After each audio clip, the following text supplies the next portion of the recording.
Simple Tales presents The Two Brothers from ancient Egyptian tradition. Long ago, on the fertile banks of the Nile, there lived two brothers named Anpu and Bata.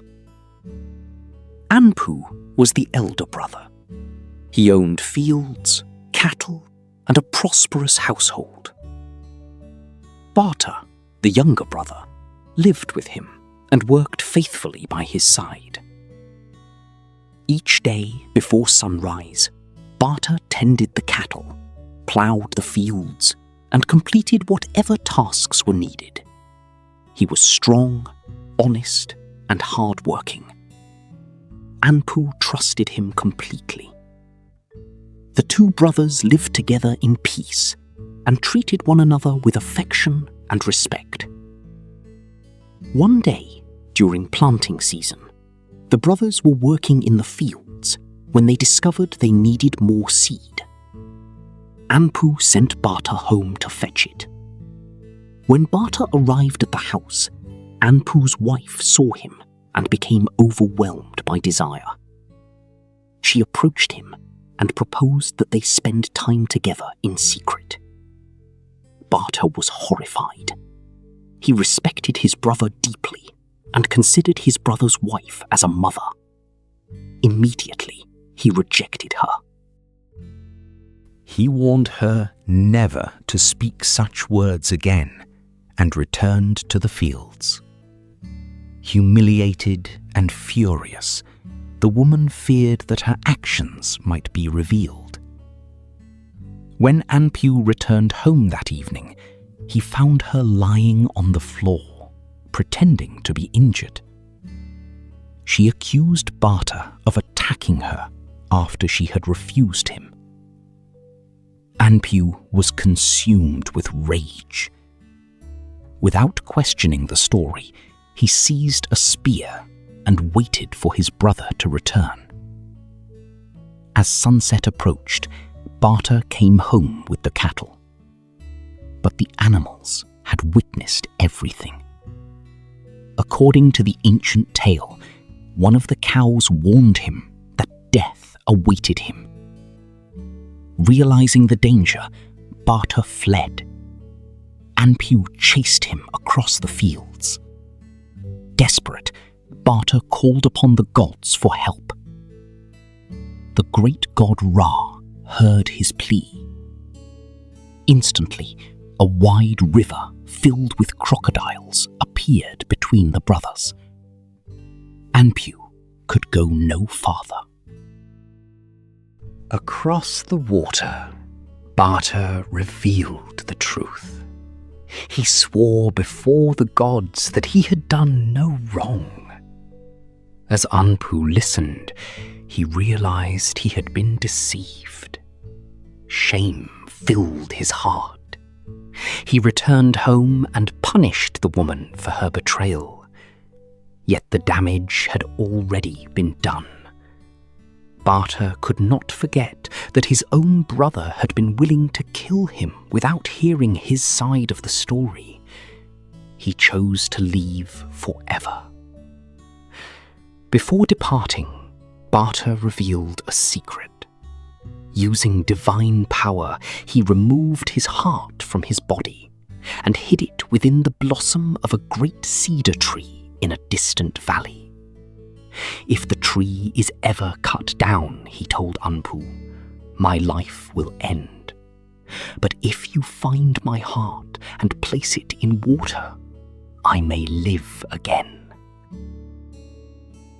Then Bata journeyed to the valley of the cedar and began a new life.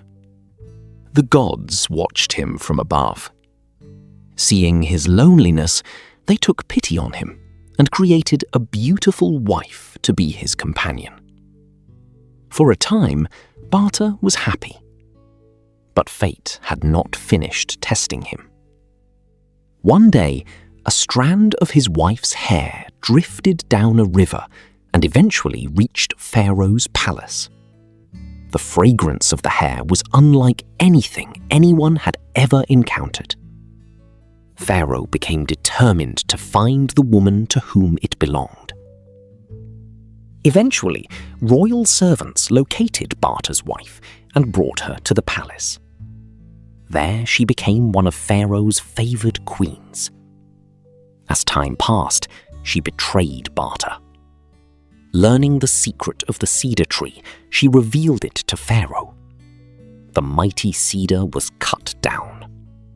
The moment it fell, Bata collapsed and died. Far away, Anpu remembered his brother's warning. He travelled to the valley of the cedar and searched desperately for the hidden heart. Days became weeks. Weeks became months. At last, he found it. Carefully, he placed the heart in cool water. Slowly, it stirred. Then it beat once more. Life returned to Bata. The brothers embraced. Their bond had finally been restored. But Bata knew that danger still remained. The gods now guided him through a series of miraculous transformations. First, he transformed himself into a magnificent bull and entered Pharaoh's court. The queen immediately recognized him and feared that her betrayal would be exposed. She persuaded Pharaoh to sacrifice the bull. When the bull was killed, 2 drops of its blood fell to the earth. From those drops grew 2 beautiful trees standing before Pharaoh's palace. The queen again recognized Bata's presence. Once more she became afraid. She convinced Pharaoh to cut down the trees. As the trees fell, a splinter flew into the queen's mouth. Through divine power, she became pregnant. In time, she gave birth to a son. That son was Bata himself, reborn in human form. The child grew wise and strong. As he matured, the truth of his extraordinary life gradually came to light. Pharaoh recognized the favor of the gods upon him and eventually named him heir. When Pharaoh died, Bata became ruler of Egypt. At last, justice was restored. The woman whose deception had caused so much suffering could hide her crimes no longer. And Bata, who had endured betrayal, exile, death, and rebirth, finally received the honor he deserved. He did not forget Anpu. His brother was welcomed into the royal court and treated with great respect. The 2 brothers lived in peace once more. The ancient Egyptians preserved this story because it reflects many of the beliefs that shaped their world. Again and again, Bata suffers injustice. Again and again, he is cast down. Yet each time, he rises once more. His story mirrors the Egyptian belief that truth, known as Ma'at, may be challenged but can never be permanently defeated. Deception brings temporary victories, but integrity endures. Even after loss, hardship, and betrayal, what is just can be restored. If you enjoyed this tale, please like, subscribe, and share Simple Tales. There are many more legends waiting to be told.